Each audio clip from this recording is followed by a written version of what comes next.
ribs smoking this morning.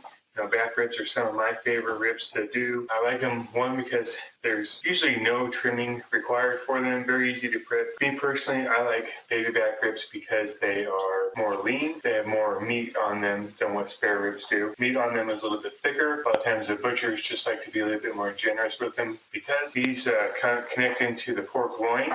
And pork loin typically sells for less money than the back ribs do. Tend to leave more meat on back ribs because they can sell them for more per pound. Coarse ground black pepper and kosher salt.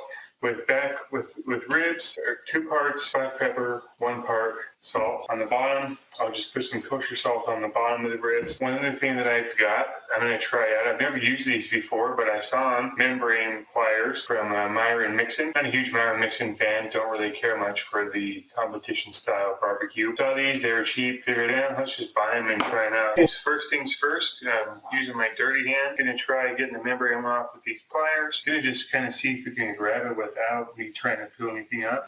Grab a knife. Fry some of it up a bit.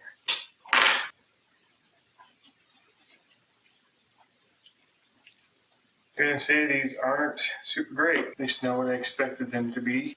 Usually isn't all that bad to get these off anyways. I just really wanted to try them and see how they would go. Alright, so got that off. Yellow mustard, again, I keep everything just as simple as I can.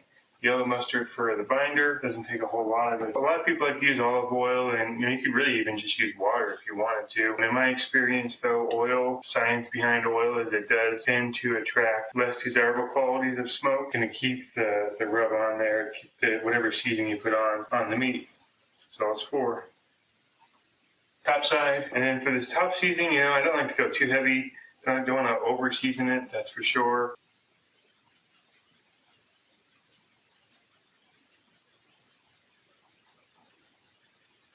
I'm just going to go ahead and take this outside, throw it in the smoker. Going to start off cooking them around 265 on the frequent offset, and then, maybe I'll raise them up over time. I'll cook them for 3 hours unwrapped, and then I'll wrap them and just cook them until they're finished. Okay, so I'm out here now, just going to sauce the ribs real quick. Just want to show you guys what I do.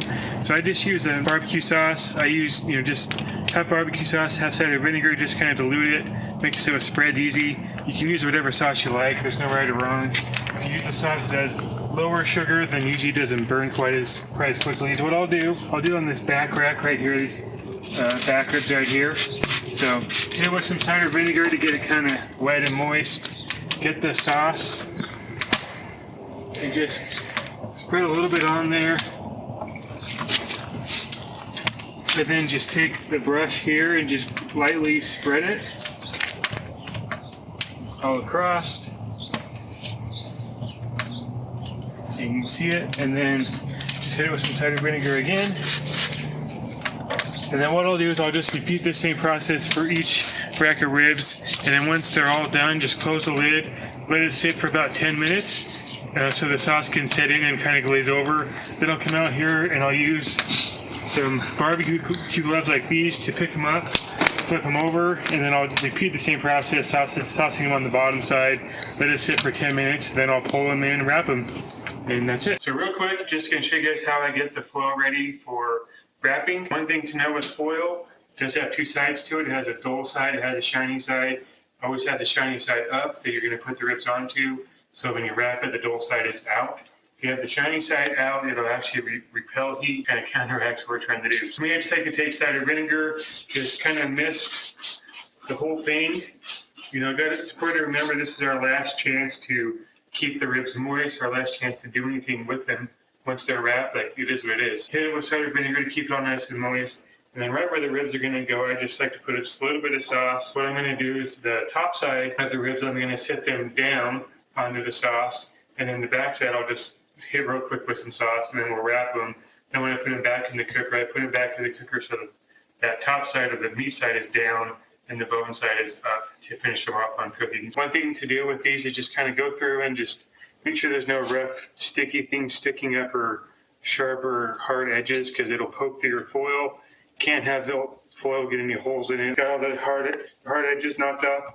Now we'll just take some cider vinegar, just hit it real quick, take the sauce, put just a little bit of sauce on the back side of these, hit it with the cider vinegar one more time. Cider vinegar really just helps the sauce to set up. And then you just take your foil, wrap it, got to be kind of tight. You kind of tuck it underneath a little bit, side,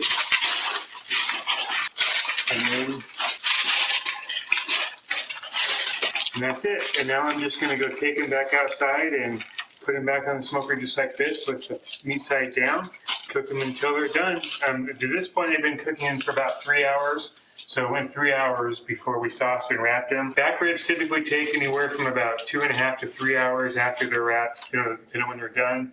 But again, I'm just going to do like I always do. Just pick them up. Right now you can see they're stiff. They don't flex at all. Pick them up. When they get to the point where they start to flex or to bend over my hand, that's when they're done. So it's been about 5 hours, 45 minutes since these have been put on first, and I'm coming out to check them for the first time. So I think they're probably going to be just about done or close to done. So we're going to feel them to see how they're coming, because everything I do is just based off of feel. Yeah, so I kind of like pick them up, and if you guys can see, it's starting to kind of bow around my hand. These ones feel mostly done. They feel good. Let's get these back ones. Oh yeah, these back ones are definitely done. Kind of see the bowing in here, like this is straight, and now it's bowing. So yeah, these are totally done. You can feel it. These feel great. The second one is actually a lot more tender than this first one was. I'm gonna go ahead and pull this first one. All right, so here we are. Here's the first rack of back ribs. They are ready to go. I'm a little bit concerned they might be a little bit overdone. I may have left them on a little bit too long. It's okay. It just means they're a little bit more tender. Normally I like to kind of be at a point where the ribs are nice and soft and tender. They still kind of like keep their form. They keep themselves together until you take a bite into them, and they immediately just pull right off the bone. That's where I like to get my ribs to. There's usually like about a 20-minute window of when they're in that period. If you go too far, it's not terrible. It just means that they're more like a fall off the bone kind of thing. Like you grab the bone and you just come right off. Or if you're too soon, then they're going to be tough and not as great. I'm going to go ahead and start slicing. So yeah, they're just kind of falling right apart. I like to flip them over so that I can see the bone and see where I'm cutting, especially with these kinds. Yeah, I mean, you can see here, like, you can just pull the bone right up and out. I've got these done, and then we'll try one. Okay, let's go ahead. We'll try this one. This one's already kind of falling apart. You can see here, it just comes, and that's just clean bones. They're tender, they're good, they're done. Right. I think it tastes good. Do you want to try some? What do you think? It's just really hot, but it tastes good. Yeah, I think it tastes good. It's definitely tender and juicy and still just really, really good. I'm happy with these.